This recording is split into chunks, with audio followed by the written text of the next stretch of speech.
உச்சி வெயில்ல மூச்சு முட்டை குடிச்சுப்புட்டு அப்பாவி பொதுமக்கள் மேல காரை ஏற்றி கொலை செய்ய முயன்றிருக்காரு இங்கொரு குடிமகன்.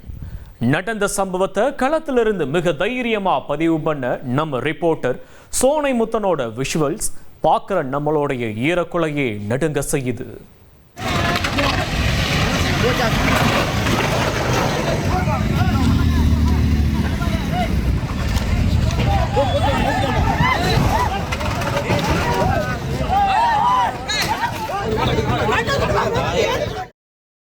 சிறுவர்கள் பொழுதுபோக்கிற்காக விளையாடக்கூடிய GTA வீடியோ கேம் காட்சிகளையே மிஞ்சியிருந்தது நம்முடைய செய்தியாளர் கண்முன் நடந்த இந்த கோர சம்பவம்.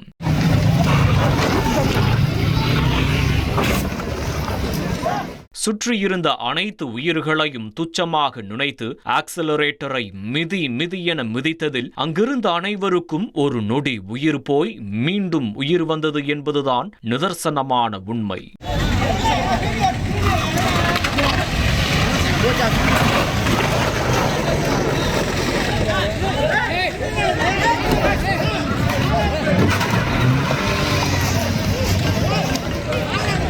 ஒரு கட்டத்தில் வெகுண்டெழுந்த மக்கள் கண்முன் நடந்த அநியாயத்தை தடுத்து நிறுத்துவதற்காக வேட்டியை கட்டிக்கொண்டு களம் கண்டுள்ளனர்.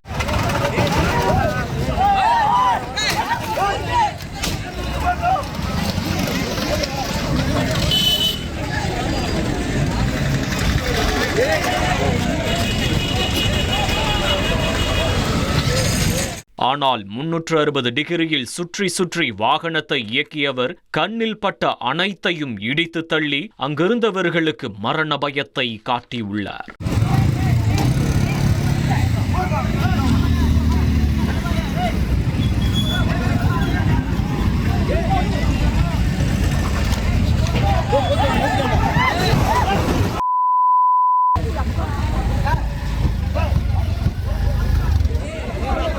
மனித குலத்திற்கு எதிராக ஒரு தனி மனிதன் இப்படி வெறித்தனமாக தாக்குதல் நடத்தியதற்கான காரணம் சிறிது நேரத்திற்கு முன்பாக அவர் மூச்சு முட்ட குடித்த மதுவும் அவர் மனதில் நிரம்பியிருந்த வன்மமும் தான்.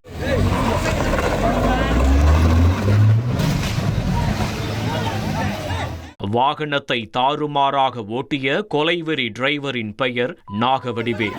ராமநாதபுரம் மாவட்டம் கமுதி அருகே உள்ள சிங்கப்புலியாப்பட்டியைச் சேர்ந்தவர். JCB வாகனங்களை வைத்து தொழில் செய்து வந்த வடிவேல் சம்பவத்தன்று பட்ட பகலில் நண்பர்களோடு ஒன்றாக மது அருந்தியுள்ளார். அதன் பிறகு வடிவேலு காரில் கமுதி பேருந்து நிலையம் வழியாக வந்துள்ளார். அப்போது அவருடைய சொகுசு கார் சாலையோரம் நின்று கொண்டிருந்த ஒரு புல்லட் பைக் மீது மோதியுள்ளார். இதனால் கடும் கோபத்திற்கு உள்ளான புல்லட் உரிமையாளர் வடிவேலுவை கண்டித்துள்ளார். ஆனால் தலைக்கேறிய போதையில் இருந்த வடிவேல் அவரிடம் வீராப்பாக வம்பிழுத்து என்னுடைய பவரை காட்டவா என கொந்தளித்திருக்கிறார். வடிவேலுடன் வந்தவர்கள் அவரை எவ்வளவோ கண்ட்ரோல் செய்ய முயன்றுள்ளனர். ஆனால் போதையில் புத்தி பேதலித்தவனைப் போல மாறிய வடிவேல் கண்மூடித்தனமாக காரை ஓட்டி பேருந்து நிலையம் வெளியே நின்று கொண்டிருந்த அனைவருக்கும் மரண பயத்தை காட்டியுள்ளார். ஒரு கட்டத்தில் போதையில் வாகனத்தை இயக்கிய வடிவேலுவை சுற்றி வளைத்த பொதுமக்கள் அவருக்கு தர்மடி கொடுத்து போலீசிடம் ஒப்படைத்தனர்.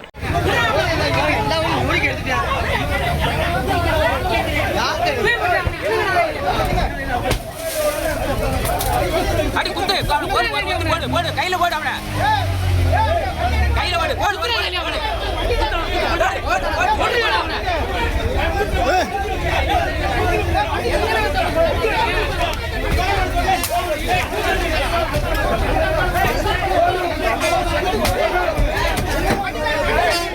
நடந்த சம்பவத்தில் வடிவேலுவின் நண்பர் ஒருவரின் கால் முறிந்துள்ளது. அதோடு ஒரு சிறுவன் உட்பட 7 பேர் படுகாயத்துடன் மருத்துவமனையில் அனுமதிக்கப்பட்டுள்ளனர். மேலும் 2 கார்கள், 10 இருசக்கர வாகனம் மற்றும் 3 கடைகள் சேதமாகியுள்ளது.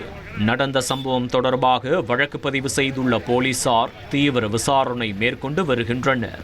மேலும் பொதுமக்களின் தாக்குதலாலும் போதையில் மயங்கி விழுந்த வடிவேலுவை தற்போது சிகிச்சைக்காக மருத்துவமனையில் அனுமதித்துள்ளனர். சிகிச்சை முடிந்த பிறகு அவர் மீது கடும் நடவடிக்கை எடுக்கப்படும் என்று காவல்துறையினர் உறுதியளித்துள்ளனர்.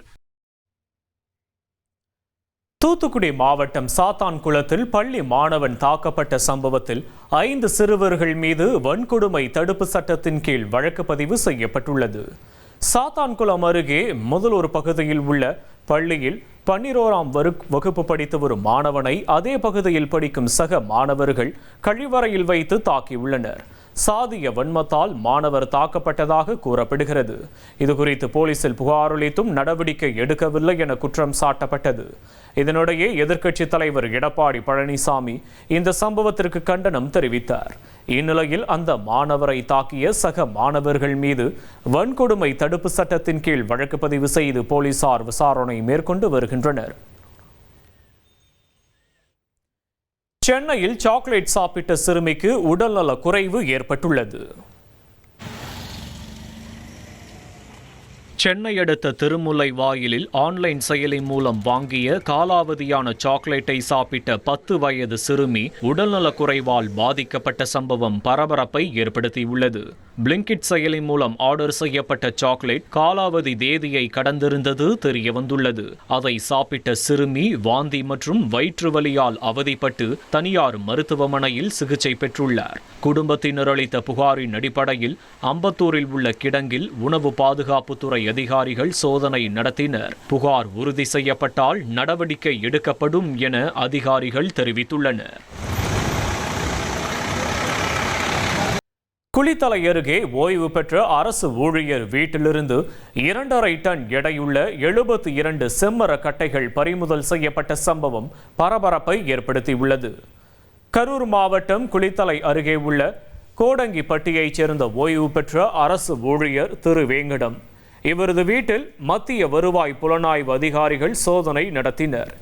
இதில் 2.5 டன் எடையுள்ள 72 செம்மர கட்டைகள் பறிமுதல் செய்த அதிகாரிகள் திரு வேங்கடத்திடம் அவருடைய மனைவி லதாவை கைது செய்தனர். திரு வேங்கடத்தின் மகன் காவல்துறையிலும் மருமகள் கிராம நிர்வாக அலுவலராகவும் பணியாற்றுவது குறிப்பிடத்தக்கது. சிவகாசியில் ஓய்வு பெற்ற ஆசிரியை கொலை செய்யப்பட்ட சம்பவத்தில் திடுக்கிடும் தகவல்கள் வெளியாகியுள்ளன. சிவகாசியில் தனியாக வசித்து வந்த ஓய்வு பெற்ற ஆசிரியையை அவரது தோழியே பாபநாசம் பட பாணியில் கொலை செய்து நகை பணத்தை திருடி சென்றது அதிர்ச்சியை ஏற்படுத்தியுள்ளது.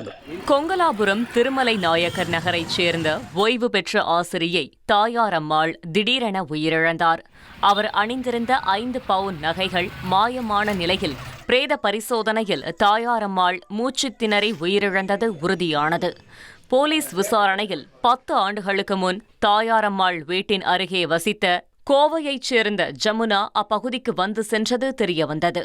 மேலும் ஜமுனாவின் செல்போன் சிக்னலை ஆய்வு செய்தபோது பாபநாசம் படபாணியில் அவர் 9ஆம் தேதி கோவையிலிருந்து கிளம்பி கோவில்பட்டி, சங்கரன் கோவில், ஸ்ரீவில்லிபுத்தூர் உள்ளிட்ட பகுதிகளுக்கு சென்றுவிட்டு 10ஆம் தேதி இரவு தாயாரம்மாளின் வீட்டிற்கு வந்து அன்பு காட்டுவது போல நடித்து அவரை தலையணையால் அழுத்தி கொலை செய்து நகை பணத்தை கொள்ளையடித்து சென்றது தெரியவந்தது. இதையடுத்து ஜமுனாவை போலீசார் கைது செய்து சிறையில் அடைத்தனர். ஆண் பெண் சேர்ந்து வசிக்கக்கூடிய கோலிவிங் பிஜியில் காதலியின் பிறப்புறுப்பில் சானிடைசரை ஊற்றி தீ வைத்து கொளுத்தியுள்ளார் அவரின் காதலன். கவலையின்றி சந்தோஷமாக தொடங்கிய லிவ் இன் ரிலேஷன்ஷிப் திடீரென டாக்ஸிக்காக மாறியதன் பின்னணி என்ன? நீங்க சிங்கிளா? கொஞ்சம் பேசக்கூட யாருமே இல்லைன்னு ரொம்பவே ஃபீல் பண்றீங்களா? அப்போ உடனே இந்த ஆப்பை டவுன்லோட் பண்ணுங்க. அப்புறம் நீங்களும் எங்களை மாதிரி மிங்கிள் ஆகிடலாம்னு இன்னைக்கு எக்கச்சக்கமான டேட்டிங் ஆப்ஸ் பிளே ஸ்டோர்ல கொட்டி கிடக்குது. வெறும் ₹1 தினம் ஒரு பொண்ணு கூட இல்ல ஒரு நிமிஷத்துக்கு ஒரு பொண்ணு கூட ஜாலியா பேசலாம், பழகலாம்ன்ற அளவுக்கு இன்னைக்குள்ள ட்ரெண்டும் டெக்னாலஜியும் நாளுக்கு நாள் தொடர்ந்து அப்டேட் ஆகிட்டே இருக்கு. இந்த சூழல்ல தான் இது மாதிரியான டேட்டிங் ஆப்ஸ் மூலமா அறிமுகமாகக்கூடிய நபர்களால சில நேரங்கள்ல இந்த மாதிரி மோசமான விளைவுகளும் ஏற்படலாம்னு எச்சரிச்சிருக்கு இந்த சம்பவம். திரிபுரா மாநிலத்தைச் சேர்ந்த 19 வயதான இளம் பெண் ஹரியானா மாநிலம் குருகிராம்ல உள்ள பிரபல பல்கலைக்கழகத்துல பிஎஸ்சி பயோடெக்னாலஜி படிச்சிருக்காங்க. அந்த இளம் பெண்ணுக்கு டேட்டிங் ஆப் மூலமா சிவம் என்ற இளைஞரோட அறிமுகம் கிடைச்சிருக்கு. சும்மா டைம் பாஸ்னு ஸ்டார்ட் ஆன friendship very short period of டைம்ல சிச்சுவேஷன்ஷிப், கிரஷ்ஷிப், ஃப்ளர்டேஷன்ஷிப்னு டெவலப் ஆகி அது ஒரு கட்டத்தில் லிவ் இன் ரிலேஷன்ஷிப்ல வந்து முடிஞ்சிருக்கு. 2 பேரும் கோ-லிவிங் பிஜியில் ஒன்னா ஒரே ரூம்ல ஸ்டே பண்ணியிருக்காங்க. இன்ஃபேக்ட் அவங்களோட டேர்ம்ஸ் அண்ட் கண்டிஷன்ஸ் செட் ஆச்சுன்னா 2 பேருக்கும் மேரேஜ் பண்ணிக்கலாங்கிற ஐடியாவும் இருந்திருக்கு. ஆனா ரொமான்டிக்கா ஸ்டார்ட் ஆன லிவ் இன் லைஃப் ஸ்டைல் கொஞ்ச நாள்லயே டாக்ஸிக் ரிலேஷன்ஷிப்பா மாறி இருக்கு. காரணம், சிவம் அவரோட காதலிக்கு வேற ஒரு பாய் பெஸ்ட் இருக்கிறதா சந்தேகப்பட்டிருக்காரு. இதனால அவங்களுக்குள்ள தினம் தினம் எக்கச்சக்கமான சண்டை சச்சரவுகள் எழ தொடங்கியிருக்கு. ஒரு கட்டத்துல பிரேக்கப் பண்ணிட்டு பிரிஞ்சிடலாம்னு அந்த இளம் பெண் முடிவெடுத்திருக்காங்க. இதை கேள்விப்பட்டதும் சிவம் அவரோட ட்ரூ கலரை வெளிப்படுத்தியிருக்காரு. பிஜி ரூமுக்குள்ளேயே அந்த இளம் பெண்ணை அடைச்சு வச்சு 3 நாள் மிக கொடூரமான முறையில கொடுமைப்படுத்தி இருக்காரு சிவம். அந்த இளம் பெண்ணோட உடல்ல கத்தியால கீறி காயப்படுத்திய சிவம் அந்த மாணவியோட பிறப்புறுப்புல சானிடைசரை ஊற்றியும் தீ வச்சு கொளுத்தி இருக்காரு. இதெல்லாம் விட ஆபாச முறையிலையும் சிவம் படுத்திய கொடுமைகள் அவரை ஒரு முழு மிருகமாகவே மாற்றியிருக்கு. ஒரு கட்டத்துல அந்த இளம் பெண் எப்படியோ போராடி ரகசியமா செல்போன் மூலமா அவரோட அம்மாவை தொடர்பு கொண்டு உதவி கேட்டு அழுதுருக்காங்க. உடனடியா பதறி அடிச்சு ஓடி வந்த பெற்றோர் காவல்துறை உதவியோட அந்த அரக்கங்கிட்ட இருந்து மகளை பத்திரமா மீட்டிருக்காங்க. இப்போ அந்த இளம் பெண் மருத்துவமனையில சீரியஸான கண்டிஷன்ல இருக்கிறதாவும் மருத்துவர்கள் மாணவிக்கு உயர் சிகிச்சை அளிச்சுட்டு வர்றதாவும் தகவல்கள் வெளியாகிருக்கு. நடந்த சம்பவம் தொடர்பா கேஸ் ரெஜிஸ்டர் பண்ண போலீசார் குற்றவாளி சிவமை கைது பண்ணி சிறையில் அடைச்சிருக்காங்க. மேலும் இது போன்ற டேட்டிங் அப்ளிகேஷன் மூலமா அறிமுகமாக கூடிய நபர்கள் கிட்ட பெண்கள் மிகுந்த எச்சரிக்கையோடு இருக்கணும்னு காவல்துறையினரும் வலியுறுத்தியிருக்காங்க. எப்பேற்பட்ட வியாதியா இருந்தாலும் அதை நான் ஒரு லட்டுல குணமாக்குறேன்னு நம்ப வச்சிருக்காரு இங்க ஒரு மந்திரவாதி. ஆன்மீக ஆபரேஷன் மூலமா ட்ரீட்மெண்ட் எடுத்துக்கொண்ட ஃபாலோவர்ஸ் அடுத்தடுத்து பரிதாபமா உயிரிழந்த கதையோட பின்னணி நம்மளை பதற வைக்குது.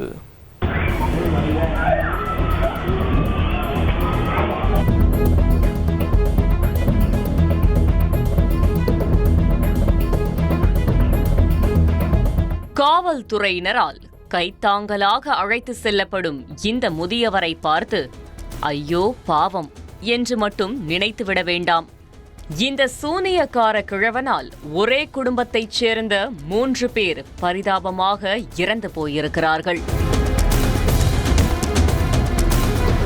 72 வயதிலும் கூட ஓய்வறியாமல் கொலை செய்து வரும் இந்த சீரியல் கில்லரின் பெயர் கம்ருதீன் பாபா. உத்தரப்பிரதேச மாநிலம் ஃபிரோசாபாத் பகுதியைச் சேர்ந்தவர். சொந்தமாக ஆன்மீக மையம் நடத்தி வரும் கம்ருதீன் தன்னிடம் உடல் வியாதியில் தொடங்கி மனவியாதி வரையிலான அனைத்து நோய்களுக்குமே மருந்துள்ளதென கூறி தன்னை ஒரு மருத்துவ மந்திரவாதியாக ப்ரமோட் செய்துள்ளார். அதோடு தனக்கு தெரிந்த மந்திர தந்திர வித்தைகளை வைத்து பணத்தை இரட்டிப்பாக்கி தருவதாகவும் கூறி சில பல கவர்ச்சி பேக்கேஜ்களை ஃபேண்டசி ஃபாலோவர்ஸ்கள் மத்தியில் வெளியிட்டுள்ளார். மந்திரவாதியின் ஆன்மீக மையத்துடைய ரகசிய மார்க்கெட்டிங் இத்துடன் முடிந்துவிடவில்லை. தற்போது ட்ரெண்டிங்கில் உள்ள குரளி வித்தையை போலவே கம்ருதீனும் அவரிடம் ஏற்கனவே கவுன்சிலிங் எடுத்துக்கொண்டவர்கள் அவருக்கு 5 ஸ்டார் ரேட்டிங் கொடுத்தது போன்ற ஒரு தோற்றத்தையும் உருவாக்கி மக்களிடம் நம்பிக்கையை வென்றுள்ளார். ஆன்மீக அவதாரத்தின் தகிடுத்தத்த வித்தைகளையும் ஃபேக் வியூவர்ஸையும் உண்மை என நம்பி டெல்லியைச் சேர்ந்த 40 வயதான லக்ஷ்மி என்பவர் கம்ருதீனிடம் கவுன்சிலிங் பெறுவதற்காக வந்துள்ளார். லக்ஷ்மியை பார்த்ததும் ஆசை வார்த்தைகளை அள்ளி வீசிய கம்ருதீன், உன்னுடைய குடும்பத்தை கோடீஸ்வரர்களாக மாற்றிக் காட்டுகிறேன் என வாக்கு கொடுத்துள்ளார். மந்திரவாதியின் ஜகஜால வித்தைகளில் மயங்கிய லக்ஷ்மி அடுத்த சில நாட்களிலேயே அவருடைய உறவினர்களான ரந்தீர் மற்றும் சிவ் நரேஷ் ஆகியோரையும் மூளைச்சலவை செய்து அவர்களுக்கும் கம்ருதீனிடம் அப்பாயின்மெண்டை வாங்கி கொடுத்துள்ளார். ஷார்ட் டைமில் கோடீஸ்வரராகும் கனவோடு வந்தவர்களிடம் தன்னிடம் 2 லட்சத்தை கொடுத்தால் அதனை 2 கோடியாக மாற்றி தருகிறேன் என ஒரு உருட்டி உள்ளார். இதனை உண்மை என நம்பிய மூவரும் கடந்த பிப்ரவரி 8ஆம் தேதி காலை பொழுதில் அவர்களுடைய காரில் கட்டுக்கட்டான பணத்துடன் கம்ருதீன் பாபாவை பார்ப்பதற்காக கிளம்பி உள்ளனர். ஆனால் அன்றைய தினமே மூவரும் டெல்லி பீரகாரி பகுதியில் அவர்களுடைய காரில் சடலமாக கிடந்தது பெரும் அதிர்ச்சியை ஏற்படுத்தியது. ஆரம்பத்தில் காவல்துறையினர் இந்த சம்பவத்தை தற்கொலையாக இருக்குமோ என்றே சந்தேகித்துள்ளனர். ஆனால் அவர்களின் செல்போன் அழைப்பு விவரங்களை அலசி ஆராய்ந்த பிறகுதான் மூவரும் கம்ருதீனுடன் தொடர்பில் இருந்தது தெரியவந்துள்ளது. அதோடு அவர்களின் கார் பயணித்த வழித்தடத்தில் இருந்த சிசிடிவி பதிவுகளை அலசி ஆராய்ந்த போது அந்த காருக்குள் கம்ருதீன் பாபா அமர்ந்திருந்ததையும் போலீசார் அடையாளம் கண்டுள்ளனர். சந்தேகத்தின் பேரில் ஆன்மீக குருவிடம் விசாரணை மேற்கொண்டுள்ளனர். அதில் விஷம் கலந்த லட்டை சாப்பிட கொடுத்து கம்ருதீன் 3 பேரையும் கொலை செய்திருப்பது தெரியவந்துள்ளது.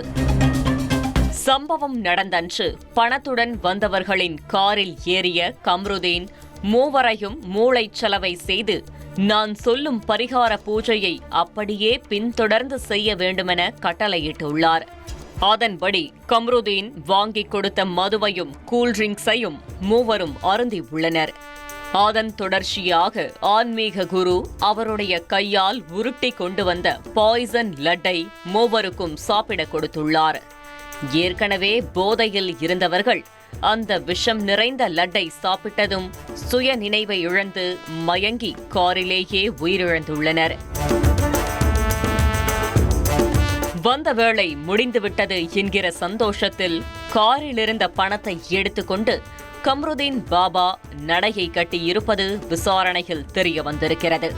அதோடு கடந்த 2 மாதத்தில் மட்டும் 50 பேர் வெவ்வேறு பிரச்சனைகளோடு ஆன்மீக மையத்திற்கு வந்திருப்பதும் அவர்கள் அனைவருக்குமே கம்ருதீன் அவருடைய ஸ்பெஷல் லட்டுவை உருட்டி கொடுத்துள்ளதும் விசாரணை அதிகாரிகளுக்கு பெரும் அதிர்ச்சியை ஏற்படுத்தி உள்ளது. ஆனால் ஆன்மீக மையத்தின் ஃபாலோவர்ஸ்கள் பலரும் காவல்துறையினரிடம் குரு கொடுத்த லட்டை சாப்பிடாத காரணத்தால் உயிர் பிழைத்து விட்டதாக தெரிவித்துள்ளனர்.